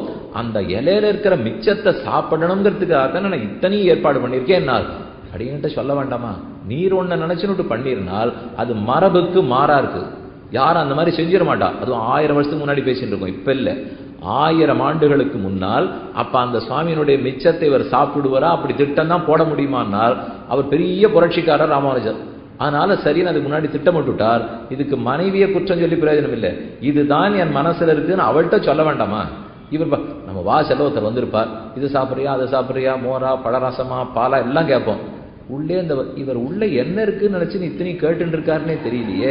நம்ம கிட்ட ஒரு வார்த்தை கேட்கல, இவர் பாட்டுக்கு எல்லாத்தையும் கேட்டாருனா இதுதான் தசரதன் வாக்கு கொடுத்தா போல. கடைசியில பண்ணவே முடியாத போடும். ஆனால் அப்படி செஞ்சிடக்கூடாது. இவர்கிட்ட சொல்லியிருக்கணும் இல்லையோ, சொல்லாம செஞ்சது தப்பா போய். ஆனால் அந்த கதை எதுக்கு சொல்ல வந்தேன்னால், போனகம் செய்த சேடம் தருவரையில் புனிதமன்னே, அந்த மகான்கள் சாப்பிட்ட மிச்சத்தை சாப்பிடணும்னு ராமானுஜரே ஆசைப்பட்டிருக்கணும்னால் அப்ப நமக்கு அது நல்லது செய்யும் இல்லையோ. பாகவதர்களோட சேர்க்க, அவர்களுக்கு கைங்கரியம் பண்ணுவது, அவர்களுடைய பாத தூளி எடுத்து தலையால் தரிப்பது, அவர்கள் சாப்பிட்ட மிச்சத்தை ஏற்றுக்கொள்வது, இதெல்லாம் பொதுவான பரிகாரங்கள். தேடிட்டு போனோம். சுலபத்துல நம்முடைய ஆணவ இடம் கொடுக்குமா? என்ன பரிகாரம் பெருமாள்கிட்ட பண்ணுனாலும் பண்ணிடுவோம். ஒரு பாகவதனுடைய சேர்த்துக்கோ அவன் மிச்சத்தை சாப்பிடுன்னா, சுவாமி கொஞ்சம் கஷ்டமா இருக்கு, கொஞ்சம் வேற ஏதாவது பரிகாரம் சொல்லுமே நமக்கே சொல்ல தோணிடும். அந்த ஆணவம் தானே பாபத்துக்கே காரணம். அது என்னது? பகவானிடத்திலேன்னா ஒத்துக்கிறே, பாகவதனிடத்திலேன்னா ஒத்துக்க மாட்டேன்னால் அந்த ஆணவமே பாபத்தை வரவழைச்சிடும். அது போகணுங்கிறதுக்காக வடக்கெல்லாம் போனால் பக்தர்கள்லாம் கோவிலுக்கு வரான்னா கால் அலம்புவா பார்த்துருக்கீங்களா? அவர்களுடைய காலெல்லாம் தொலைச்சி விடுவா. பொற்கோவில் எல்லாம் அடிக்கடி பார்த்துருப்பீடு. ஏன் அதை ஏற்பாடு பண்ணி வச்சிருக்கா? இதே தான் கருத்து. மகான்களுடைய பாதரஜச தலையால தரிக்கணும். அவர்களுடைய ஸ்ரீபாத தீர்த்தம் கால கழுவி ஆச்சாரிய ஸ்ரீபாத தீர்த்தம் எடுத்துக்கிறதுன்னு ஸ்ரீவைஷ்ணவ சம்பிரதாயத்தில் ரொம்ப முக்கியம். அந்த திருவடிக்கு தீர்த்தம் சேர்த்து அந்த பாத தீர்த்தத்தை எடுத்துக்கணும். இது 2வது ஞாபகம் வச்சுங்க. அப்ப முதல்ல சொன்னது ஞானம், ஆத்ம பரமாத்ம ஞானமே பாபத்தை ஒழிக்கும். 2வது பார்த்தது பாகவத சமாகமம். அதுக்கப்புறம் 3வது நன்னா தெரிஞ்சது கலியுகத்துக்குன்னு இருக்கிற தர்மம் நாம சங்கீர்த்தனம்.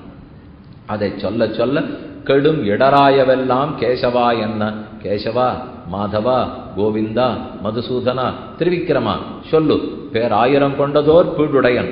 அதை சொல்ல சொல்ல பாபங்கள் அத்தனையும் தொலையும். இது எளிதான விஷயம். கலியுகத்துக்கு நாம சங்கீர்த்தனம் தான் தர்மம். எனக்கு பாட தெரியாதே சுவாமின்னு உட்கார்ந்து விடாதீங்க. இப்போ நாம சங்கீர்த்தனம்னா ராகம் போட்டு பக்கவாத்தியெல்லாம் வச்சுன்னு ஓஹோன்னு பாட தெரியணும்லாம் அவர் சொல்லவே இல்லை. இப்போ நம்ம உளறினா கூட பரவாயில்ல, பெருமாள் ஆனந்தமா ஏற்றுக்கொள்ளுகிறார். அதுக்குன்னு இப்போ 4 பேர் இருக்கச்சே பாடணும்னு இல்லை. இப்போ கொஞ்சம் கஷ்டமா இருக்கும். பெருமாள் சன்னதி முன்னாடி தனியா உட்காந்துங்க, உங்க இஷ்ட தெய்வத்துக்கு முன்னாடி உட்காந்துங்க, பாடுங்க. பாடணும் இல்லை, கர்ண கட்டோரமா பாடினாலும் சரி, ஒரு தப்பு இல்லை. அவருக்கு பிடிச்சிருக்கு, நம்ம பாடிட்டு போறோம். நம்ம குழந்தை காக்கைக்கு தன் குஞ்சு பொன் குஞ்சு, அம்மாவுக்கு குழந்தை மழையில பிடிச்சிருக்கு. அது வளரினாலும் திருப்பாவை 30 என்னமா சொல்லிட்டு அவ சொல்லுவோம். குழந்தைய கூண்டு போயிருப்போம், மாமாவுக்கு மார்கழி திங்கள் சொல்லி காட்டு, இது எல்லாரும் சொல்லிடுவா. அப்ப மட்டும் அந்த குழந்தை சொல்லவே சொல்லாது. அது வீட்டில் கூட 2 பாட்டு சொல்லியிருக்கோம். ஆனா ஒரு இடத்துக்கு கூட்டின்னு போயிருக்குச்சு, சோதனையா நன்னா நம்மள தலையை கூட்டுறாப்புல பண்ணிடும். வீட்டுக்கு வந்த உடனே இப்ப சொல்லட்டுமாமான்னு, ஆமா அங்க போயிட்டு எல்லாத்தையும் அவமானப்படுத்திவிட்டு வீட்டுக்கு வந்து இப்ப சொல்றேங்கிறியனால் அது சொல்லித்தோ சொல்லலையோ மழலையோ என் பிள்ளை என்னமா சொல்லித்து. இதைத்தானே எந்த தாயும் சொல்லிக்க போறா. அதை போல நாம தப்பு தப்பாவே பாடினா கூட பகவான் ரசிக்கிறார். கிமிருஷ்டம் சுதவச்சனம் கிமிருஷ்டச்சரம் ததேவ சுதவச்சனம். அதைத்தான் வளவெழுன் தவளமாட மதுரமான ஹரன் தன்னுள் கவளமால் யான கொண்ட கண்ணனை அரங்கமாலை துளவத் தொண்டாய தொல்சீர் தொண்டரடிப்பொடி சொல் இளைய பொன் கவிதையேலும் எம்பிரார் கிணியவாரே. தொண்டடிப்பொடி ஆழ்வார் சொல்றார், நான் சின்ன கவிஞனா இருக்கட்டும், மட்டமான கவிஞனா இருக்கட்டும், என்னை பெத்த ரங்கநாதனுக்கு அது பிடிச்சிருக்கு. உங்களுக்கு நன்னா பாடணுங்கிற தேவை எனக்கு இல்லை. என்னை யார் படைத்தானோ அவனுக்கு நான் நன்னா பாடினா போடும். ஸ்ரீரங்கநாச்சியாருக்கு அது பிடிச்சிருக்கு, ரங்கநாதனுக்கு அது பிடிச்சிருக்கு, நான் பாடிட்டு போறேன். இந்த தைரியம் ஒரு பக்தனுக்கு நிச்சயம் வேணும். வெட்கமே கூடாது. ஏன்னா பாட தெரியாதே, அபஸ்வரமா இருக்க போறதே எல்லாம் வெட்கப்பட வேண்டாம். வெட்கம் பக்தியை வளர்க்காது. வெட்கத்தை விட்டாத்தான் பக்தி வளரவே வளரும். அப்ப 4வது பார்த்துட்டோம். 3வது நாம சங்கீர்த்தனம். அடுத்து 4 ஜபம். முடிந்த அளவுக்கு ஒரு 108 தரம் பண்றேன், இதோ உங்களுக்கு தெரிஞ்சது நாமத்தே கூட ஜபமா பண்ணலாம். ராம் ராம ஜெயராம் சீதாராம் ஜெயராம் சீதாராம் சங்கீர்த்தனமா பண்ண முடியலன்னால் அமர்ந்த இடத்த மனசை ஒருநிலைப்படுத்தி ஜபம் பண்ணலாமோ இல்லையோ. யாராரு என்னென்ன ஜபமோ இது கஷ்டமே இல்லாத ஒரு கர்மா. ஒரு ஹோமம் பண்ணணும்னா கூட அதுக்கு திரவியம் வாங்கிட்டு வரணும். ஒரு பட்டுப்புடவை, தேங்காய், ஏதோ 2 பழ வகைகள், இதெல்லாம் பூர்ணாகுதி போது நெருப்புல சேர்க்கணும் இல்லையோ. அது கூட திரவியத்துக்கு நாசம் தானே. ஆனா ஜபம்னு பண்ணச்சு அந்த திரவிய நாசம் கூட கிடையாது இல்லையோ. எதுக்கு ஒரு பட்டை பொண்ணு இருக்கணும், பட்டுப்புடவை வரணும், அதை எடுத்து போடணும். ஒரு பட்டு துண்டு கூட வேண்டாம், திரவியத்தை நாசம் பண்ணவே வேண்டாம். 4 பேருக்கு அந்த பழத்தையும் தேங்காயும் வெத்தலைபாக வச்சு கொடுத்துருங்கோ, சாப்பிட்டோம். ஆனா நான் ஜபம் பண்ண தோஷமே இல்லாத அது பிராயசித்தம் இல்லையோ. நான் மாட்டுக்கு உட்காந்துருக்க போறேன், ஒருத்தருக்கு ஒரு குறை இல்லை. ஒரு ஹோமம் பண்ணணும்னா 10 பேரை சேர்த்தா தான் பண்ண முடியும். ஜபம் பண்ணணும்னா நானே பண்ணிடலாமே, யாரும் எதிர்பார்க்கவே வேண்டாம். கலியுகத்திலே 2 விதமான தர்மங்கள். ஒன்னு சாபேட்ச தர்மம், இன்னொன்னு நிரபேட்ச தர்மம். இன்னொருத்தரோட சேர்ந்தா தான் அந்த தர்மத்தை பண்ண முடியும். இதுக்கு சாபேட்ச தர்மம்னு பேர். தேர் இழுக்கணும், தர்மம் ஏற்பாடு பண்ணியிருக்கேன், நான் மட்டும் பண்ண முடியாது, அப்ப சாபேட்ச தர்மம். ஜபம் பண்ணணும், நான் மாட்டுக்கு மூலையில உட்காந்துக்கலாம், நிரபேட்ச தர்மம். கலியுகத்துல நிரபேட்ச தர்மத்தை சுலபமா பண்ணலாம், ஆனா புத்தி அதுக்கு போகாது. இப்ப இந்த யுகத்துக்கே இருக்கிற ஆபத்து என்ன தெரியுமா? எல்லாரையும் கூட்டி பண்ண சொல்றது பெரிய கட்டம் சுவாமி. நானா வேணா பண்ணிட்டோமா அது சுலபம். ஆனா நானா பண்ணிட்டோமாங்கிறது ஆபத்து. தனியா ஒரு தர்மத்தை பண்ணணும்னாலே கிருத்த யுகத்துலதான் அதுக்கு ஈடுபாடு இருக்கும், கலியுகத்தில் இருக்காது. இப்ப எல்லாம் கூட்டமா சேர்ந்து பண்ணுன்னா ஆனந்தமா வந்துருவோம். தனியா உட்காந்து எதையான பண்ணுன்னா பயமா இருக்கு சுவாமின்னு போடுவோம். ஆனா கிருதயுகத்துல தனிமையை எல்லாரும் நாடுவா, நான் பண்ணிக்கிறேனேன்னு போவா. ஆனா அந்த யுகத்துல தான் எல்லாரையும் கூட்டினா கூடிண்டா. இந்த யுகத்துல கூட்டினா வரவே மாட்டாப்போ. ஒன்றும் வேண்டாம், இது எல்லாத்தையுமே உங்க கையில நேர்முக அலையெல்லாம் இருக்கும் இல்லையோ. இப்ப இதே உபன்யாசத்தை நேர்முகமாகவும் அதில் ஒளிபரப்பப்படும் போட்டுவிட்டு அதை நீங்க காமிச்சிருங்க. இங்க உட்காந்துருக்கோட பாதி பேர் இருக்க மாட்டான். என்ன ஆச்சுன்னா அது இங்கேருந்து வண்டியை பிடிக்கணும், போகணும், பார்க்கணும். அதை விட வீட்டில் சௌக்கியமாக போட்டுருக்கார். அது ஒன்றும் இப்போ புடவையெல்லாம் மாற்றிண்டு நெத்திக்கெல்லாம் இட்டுண்டு மூஞ்சியெல்லாம் அலமிண்டு அதெல்லாம் ஒன்றும் வேண்டாம், இருக்கிறபடிக்கு இருந்துக்கலாம். சாப்பிட்டுட்டே கேட்கலாம், தூங்கிட்டே கேட்கலாம். 2வது நடக்கும். முதல்து மட்டும் இல்லை, சாப்பிட்டுட்டே கேட்கலான்னு கூட ஒன்றும் கஷ்டம் இல்லை, காதில் விழும். தூங்கிட்டே கேட்கலாமான்னால் சுவாமி அது கூட உண்டானால் இங்கே சொல்லலை. நான் வீட்டில் உட்காந்துருக்கச்சே சொன்னேன். நீங்கள் ஒருவேளை தூங்கிட்டே கேட்கலாம்னா இங்கே தான் எல்லாரும் பண்ணிட்டு இருக்காளோனால் அப்போ என்ன ஆகிடும்? ஒரு சௌரியங்கிறத கொடுத்துட்டோம்னாலே நேரம் வரதை விட்டுடுவா. ஏன்னா கூட்டம் கூடவே மாட்டேங்கிற மொழியம். கூடினா கிருத்தயுகத்திலே. ஆனால் தனியாக இருந்து ஜபம் பண்ணுறதுக்கு சாமர்த்தியம் அப்போ தான் இருந்தது. இப்போ கூடினா கூட மாட்டா, ஆனால் தனியாக பண்ணுறதுக்கு இப்போ யாருக்கும் விருப்பம் இல்லை. இதுதான் கிருத்தயுகத்துக்கும் கலியுகத்துக்கும் எப்பவும் சண்டை. இப்படி முன்ன போனா முட்டும், பின்ன போனா மிதிக்குங்கிறமோ இல்லையோ. அதை போல இது போகணும்னா இந்த யுகத்துல தான் யாரையும் கூட்ட முடியாது, ஆனா தனியா உட்காந்து பண்ண தோணாது. ஜபம் தனியிலே யாரும் எதிர்பார்க்காத பண்ணக்கூடிய ஒரு பரிகாரம். பண்ண பாபங்கள் தொலைந்து போம். அப்ப ஜபம். அடுத்த 5வது தீர்த்த யாத்திரா. அது போனால் இப்ப கங்கையில போய் தீர்த்த யாத்திரை, கங்கையில நீராடுறோம், யமுனையில நீராடுறோம். எப்படின்னா இது பகவானுடைய ஸ்ரீபாத தீர்த்தம் ஆயிடுறது இல்லையோ. திருவிக்கிரம பெருமான் உலகத்தை தாவி அளந்தார். அப்ப அவருடைய பாதத்திலேருந்து தர்ம தேவத்தை பக்தியோட கீழே விழுந்தாள். தத் பாதாப்ஜே பிரஜாதா சுரசரித் அபவத் பிராக் சதுர்தா தபஸ்தாசு ஏகான் தத்தே துருவஸ்தாத் திரிபுவனம் அபுனாத் த்ரீன்பதோ பாவயந்தி. வரதராஜஸ்தவத்தில் கூறத்தாழ்வான் சாதிக்கிறார். அந்த திருவிக்கிரம பெருமானுடைய திருவடி கட்டவரல்லேருந்து தீர்த்தம் கீழே விழுந்தது. அப்ப ஸ்ரீபாத தீர்த்தம், பகவத் ஸ்ரீபாத தீர்த்தம் தான் கங்கா. அந்த எண்ணத்தோட கங்கையில நீராடினால் பாபங்கள் தொலைய போறது. யமுனையில கண்ணன் விழுந்து விழுந்து குளிச்சிருக்கார். காலிந்தி காந்திகாரி கலையது வபுஷா காலிமா கைடபாரேன்னு வேதாந்த தேசிகன் பிரார்த்திக்கிறார். அப்ப கண்ணனே நித்தியப்படி விளையாடி இருக்கார். அவர் வாய் கொப்பளிக்கிறான். அதனால என்ன ஆகுது? போனகம் செய்த சேடம். இன்னைக்கு நம்ம எண்ணெய் யமுனையில போய் குளிக்கிறோம். அவர் அதுலதான் வாயை கொப்பளிச்சு விளையாடி இருக்கார், ஜலக்கிரீடை பண்ணியிருக்கார். வாய் கொப்பளித்ததுங்கிறது எச்சல் மிச்சம் தானே. அப்ப அந்த மிச்சத்துல நான் குளிச்சேன்னா அவருடைய எச்சத்தை வாங்கிட்டேன்னு தான் அர்த்தம். கங்கையில குளிச்சேன்னா பாத தீர்த்தத்தை வாங்கிட்டேன்னு அர்த்தம். யமுனையில குளித்தேன்னா அவர் வாய் கொப்பளித்த தீர்த்தத்துல குளிச்சேன்னு அர்த்தம். அதுதானே பாபத்தை போக்கும். அதனாலதான் தீர்த்த யாத்திராங்கிறோம். இது வெளிநாட்டுக்கெல்லாம் தீர்த்த யாத்திரா போலாமா சுவாமி? போலாம். ஆனா இப்ப நம்ம பெருமானோட அதுக்கு தொடர்பு இருக்கணுமே. உண்டு, எல்லாம் அவருடைய திருமேனிங்கிற தொடர்பு உண்டே தவிர இது புண்ணிய பூமி, இது கர்ம பூமி. இங்கதான் வராகனோட இது தொடர்பு, இன்னாரோட நிருசிம்மனோட இது தொடர்பு, கண்ணனோட தொடர்பு. ஒவ்வொன்றும் ஒரு காட்டிலேருந்து மேட்லேருந்து மலையிலேருந்து புதர்லேருந்து பகவத் சம்பந்தத்தோட தான் இருக்கும். இன்னென்ன மலைக்கு இன்னென்ன பேர் வச்சிருக்கா, இன்னென்ன நதிக்கு தொடர்பு, அதது ஆன்மீக கதை இருக்கு உண்டு. ஒரு ஊர், எந்த ஊர்வனா எடுத்துக்கோ, அது சைவமா இருக்கட்டும், சாக்தமா இருக்கட்டும், வைஷ்ணவமா இருக்கட்டும், எல்லாம் பகவத் சம்பந்தத்தோடு இருக்குனால் சேத்து கட்டுவிட்டார் ராமன். கட்டுட்டு திரும்பி போறார். திரும்பி போறச்சே ஒரு சேத்துல இறங்கலையே, ஆகாசத்துல புஷ்பக விமானத்துல தான் விபீஷணன் அனுப்பிச்சு வச்சுட்டார். அப்ப பக்கத்துல இருக்கிற சீதையிட்ட சொல்றார், உனக்கா சேத்து கட்டினேங்கிறார். சில ஆண்களுக்கு வழக்கம், இவர் பாட்டுக்கு தனக்கு வேண்டியதெல்லாம் பண்ணிட்டு எல்லாத்தையும் மனைவியை பார்த்து உனக்காத்தான் பண்ணேன் உனக்காத்தான் பண்ணேன்னுவா. அவ ஒரு 4-5 வருஷம் பொறுத்து பார்த்து புரிஞ்சு விடுவோம், இவர் இப்படித்தான் பேசுவார், வாழ்க்கை கழிச்சு தான் ஆகணும், அதனால சரி பேசிட்டு போறார் அப்படின்னே விட்டுடுவா. தன்னுடைய தம்பட்டம் தற்பெருமை அடிச்சுக்கிறது நிறைய பேருக்கு தெரியும். ஆமா இவர் இப்படித்தான் பேசுவான்னு அடுக்கலையிலேருந்து கேட்டுப்போ, வரவேற்பறையில் உட்காந்து எதோ தன்னை பத்தி இவர் சொல்லிட்டு இருப்பார், இவ பண்ணது எல்லாத்தையும் அவர் பண்ணதா சொல்லிட்டு இருப்பார். சரி சரின்னு விட்டுடுவோம். வேற தர்ம பத்னியோ இல்லையோ, வேற என்ன செய்வோம்? அவ எப்ப தர்மமே பேர் வச்சிருக்காளோ அப்ப அது பத்னி தர்மத்துக்கு தகுந்த மாதிரி அவன் நடந்துக்கணும் இல்லையோ. இங்கே தத்பாதாப்ஜே பிரஜாதா, பெருமானுடைய ஸ்ரீபாத தீர்த்தமானது மகான்களுடைய ஸ்ரீபாத தூளி ஆகிறது, இத்தை ஏற்றுக்கொள்ள வேண்டும். அது அப்ப அதனால அந்த சம்பந்தம் ஏற்படுறதுங்கிறதுக்காக சொல்ல வந்தேன். அது தீர்த்த யாத்திரைக்கு போனால் மலையோட தொடர்பு, மட்டையோட தொடர்பு, என்னென்ன மரமா இருக்கட்டும், செடி கொடியா இருக்கட்டும், ஏதோ ஒரு பகவத் சம்பந்தம், அதனாலேயே நமக்கு நன்மை ஏற்படுறது. அதுக்கு தான் தீர்த்த யாத்திரைங்கிறது 5ஆவதா வச்சுக்கணும். 6ஆவது வர்ண ஆசிரம தர்மம், நமக்குன்னு விதிக்கப்பட்ட தர்மம். சந்தியாவந்தனம் தர்மமா, சமிதாதானம் தர்மமா, ஔபாசனம் தர்மமா, காயத்ரி ஜபம் தர்மமா, இது என்ன உண்டோ விதிக்கப்பட்ட தர்மத்தை செஞ்சே ஆகணும். அதுவே நம்முடைய பாபத்தை போக்கும், இல்லைன்னா பாபத்தை கொண்டு விட்டுடும்.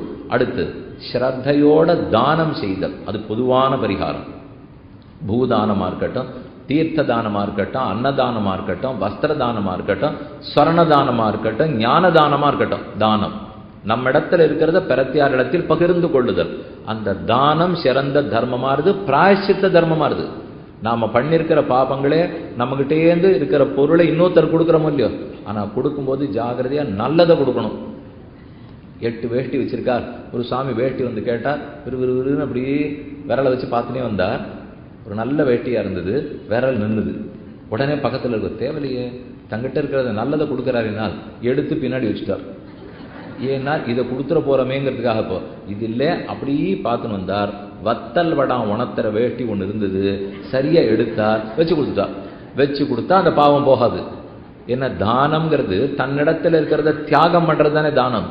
அந்த தியாகம் வசந்ததை பண்ணணும், தாழ்ந்ததை பண்ணக்கூடாது. அதனாலதான் ஸ்ரத்தையாதேயம் அஸ்ரத்தையா அதேயம், ஸ்ரீயாதேயம் ஹிரியாதேயம் பியாதேயம் சம்விதாதேயம் என்ன உபனிஷத்து தைத்திரியம் சொல்றது.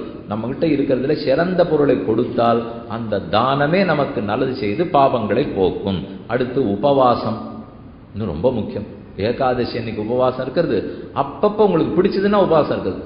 உபவாசம் இருக்கிறதே பிடிக்காதுன்னு சொல்லிட்டு இருக்கோம். நீர் மேல பிடிச்சதுன்னா உபவாசம் இருந்தால் ஏன்? உபவாசம் இருந்தா நம்முடைய போகத்தை சுருக்கிக்கிறோம்னு அர்த்தம். நம் இன்பம், நம் உடல் இன்ப அனுபவத்தை சுருக்கிறோம் இல்லையோ, அது சுருக்கினதுனால ஒரு நல்லது. நான் ஒருத்தன் எப்பப்போ சுருக்கிறேனோ அந்த சோறு இன்னொருத்தனுக்கு கிடைக்கிறதோ இல்லையோ, அதுவே ஒரு வகை தியாகம் தானே. ஞானத்தோட செய்த தியாகமா இருக்கிறதுனால தான் உபவாசத்துக்கு ஏற்றது. இன்னொன்று, அந்த உபவாசம் இருந்தாலே கொஞ்சம் சக்தி குறைஞ்சாமல் இல்லை. இந்த மனுஷனுடைய சக்தி குறையும் இல்லையோ, ஆத்ம சக்தி குறையாது, தேக சக்தி குறையும். தேக சக்தி குறைஞ்சாதான் ஆணவம், கோபம், ரோஷம், பொறாமை, இதெல்லாம் ஒரு நாள் முழுக்க ஏகாதசி அன்னைக்கு பட்னி இருந்துட்டு மறுநாள் பண்ணி பாருங்களேன். கோபம் வருதா பாருங்க, பொறாமை வருதா பாருங்க. அதெல்லாம் வர்ற சாமி கைகாலெல்லாம் தள்ளாடுறது, நீ வேற கோபம் பொறாமைங்கிறனால் அப்ப அதெல்லாத்தையும் போக்குறதுக்கு ஒரு பழக்கம் வேணும் இல்லையோ. உபவாசம் ஒரு பழக்கமா இருக்கு. அதனால எதை நம்ம சாஸ்திரம் வச்சிருக்கோ நம்ம நன்மைக்காக செய்யறது, அது 2 நாள் இருந்து பாருங்க, கோபமே போயிடுமா. நானே போயிடுவேன் போல் இருக்கு, நீர் வேற கோபம் போகணும்னு சொல்லிட்டு இருப்பேன்னா அப்ப அதெல்லாம் குறைச்சு தான் பார்க்கணும். அப்படியெல்லாம் ஒரு நாள் உபவாசம் இருந்தெல்லாம் உசிரெல்லாம் போயிடாது, கவலைப்படாதீங்க.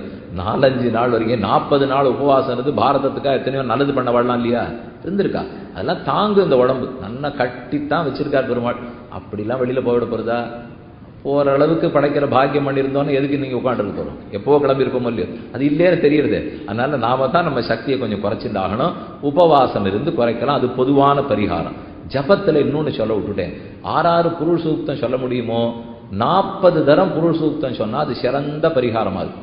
வரிசையா 40 தரம். அது இப்போ சொல்ல வேண்டிய வாழை வச்சு சொன்னா கூட பண்ணலாம். இப்போ நான் சொல்றவனா இருக்கலாம், இல்லை என்னால சொல்ல முடியாதுன்னால அது யாரு சொல்லுவார்களோ அவர்களை வைத்து ஏற்பாடு பண்ணால் வரிசையா 40 சொன்னோம்னா அது பெரிய பரிகாரமாகிறது.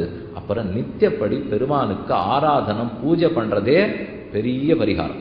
அவாவா தினப்படி சாலக்கிராம பெருமாளோ இல்லை விக்கிரக படமோ இல்லை படத்து ரூபத்தில் பெருமாளோ அவருக்கு பூச்சாத்தி தூப தீபங்களை காட்டி பிரசாதம் பண்ணி அவருக்கு கண்டுரலை பண்ணி திருமஞ்சனம் பண்ற பெருமாளா இருந்தால் திருமஞ்சன அபிஷேகம் பண்ணி அவருக்கு உண்டான ஸ்லோகங்கள் பாசுரங்கள் எல்லாம் சொல்லி அது இப்போ வடை திருக்கணவது பாயசம் அது இதுகளோட பெருமாளுக்கு சமர்ப்பித்து ஆராதனத்தை பண்ணாலே பல பிராயசித்தங்களுக்கு சமம்.